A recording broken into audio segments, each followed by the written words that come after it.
second class return to Dottingham, please. Where was that, sir? I said Dottingham. When your nose is stuffed up, try sucking tunes.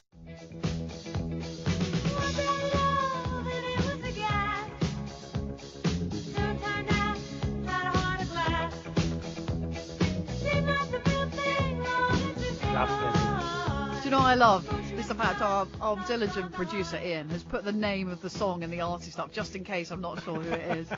So why are we playing music from On This Day in 1979?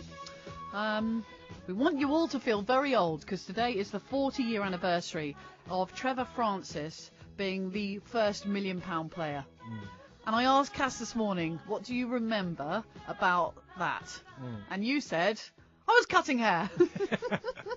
Well, I wasn't playing football at the time, at a particular time, and I was very much... I actually worked with a girl that was absolute dead ringer for Debbie Harry. She was...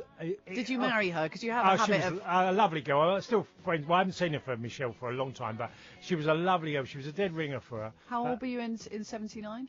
Well, I was 62, 17. So cute! 17, yeah. God. And, no, I loved her as well. We'll say loved the band, the Blondie.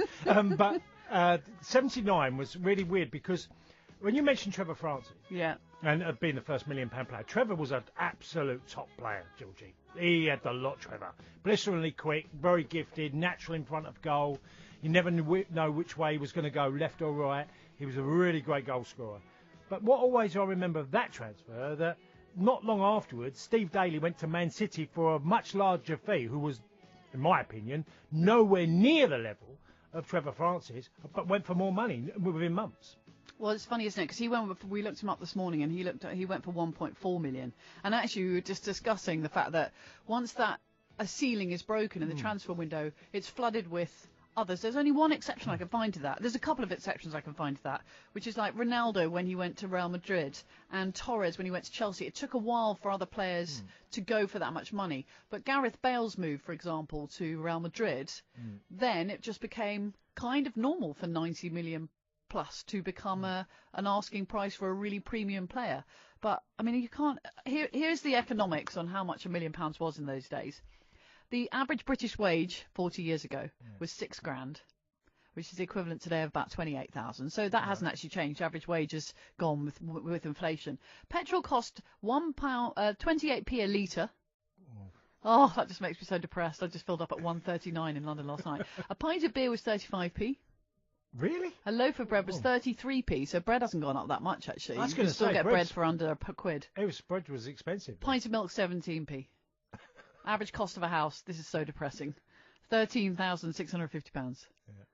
So they also launched, the Walkman was launched, so were Happy Meals, and The Clash released London Calling, and Pink Floyd released The Wall.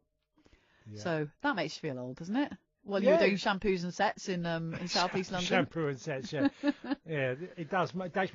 Trevor Francis, obviously Trevor was, I've met Trevor a few times along my, career, and Trevor was worth every penny of being £1 million player, by the way. Yeah. He really was. Maybe Steve Daly, no. Maybe not quite as much. And Man City, because Man City at that time weren't, they weren't a club that were, they were in the doldrums sort of, and then suddenly they make this massive transfer from Wolves, bringing Steve Daly in, who was a very good midfielder for his time, but he was never a record-breaking transfer. Well, do you know, one of the things that I love about this Francis move that I didn't read till recently was that Clough apparently infamously said, no, I paid £999,999. Yeah. Because he didn't want, he didn't £1 million ceiling. Exactly. Yeah.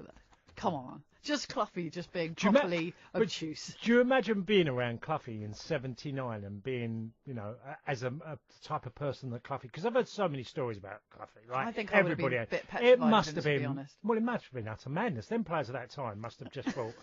what is coming every day in training? What is he going to come out with, or what's he going to do? He was a but also, what are we going to win? Yeah, well, they did win things, and in a fabulous style. Yeah. Let's remember that they played a brand of football that was very much what we're, praising today of the, entertainment. Nottingham Forest had that in 1979 and through the 80s. So we thought we'd do things that make you feel really old. Like when the A-Team, there was something on the A-Team recently that made news, and I looked it up and I thought it might be an anniversary of the start of the A-Team, but it wasn't because it didn't start till '83. But that made me feel really old. Yeah. Sadly. So stuff that makes you feel old. Yeah. I mean, Cass, you feel old every day, right? No. It was funny because the other day, Jo, I was laying in bed and she got up and she had a mirror in front of her in our bedroom, and she was looking and she went, "Oh, my bottom, it's starting to drop a little." So I went, well, she went, This is Cass's missus, just in case you're wondering. And then she looked at the front, said, "Oh, it's just sagging slightly." And I said, "Well, to be fair, love, at least your eyes are okay." Oh, my God. That poor woman. No. I just get fatter as I get older. That's my problem. There's no sagginess going on. I'm just like, I just can't eat or drink anything. Might as well just, No, there are things that boring. Your metabolism definitely slows down. It's proven that keeping your weight down is more trickier, that you probably indulge a little bit more at times when you shouldn't be. You train less. I train nowhere near like I ever. I say train. I haven't you're trained. A professional footballer. No, but even after my career, Georgie, I carried on training. But the last year or so, I've not trained. But I'm much more conscious of my diet. Yeah. I tend to be as good as I can, but. I've my old favourite saying, "Little bit pickers wear big knickers." Yeah, I'm that person. Yeah. I'm a bit like that. I will suddenly think, "Oh, I fancy that," and I love children's food. Have you said to me, chips, beans, and eggs? Oh yeah, fish fingers. I love fish fingers. Yeah, I love children's food.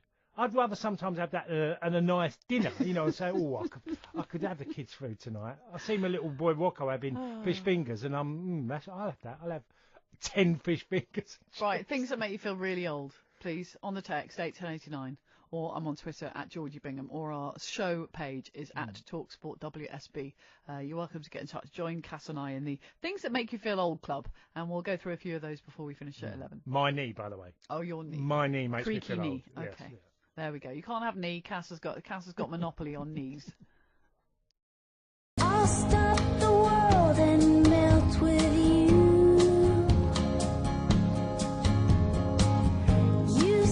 So before a blocked nose ruins your day, let Vicks Sinex Soother help unblock your nose and soothe your sinuses. There's nothing you and I won't Vicks, we start with solutions, not problems.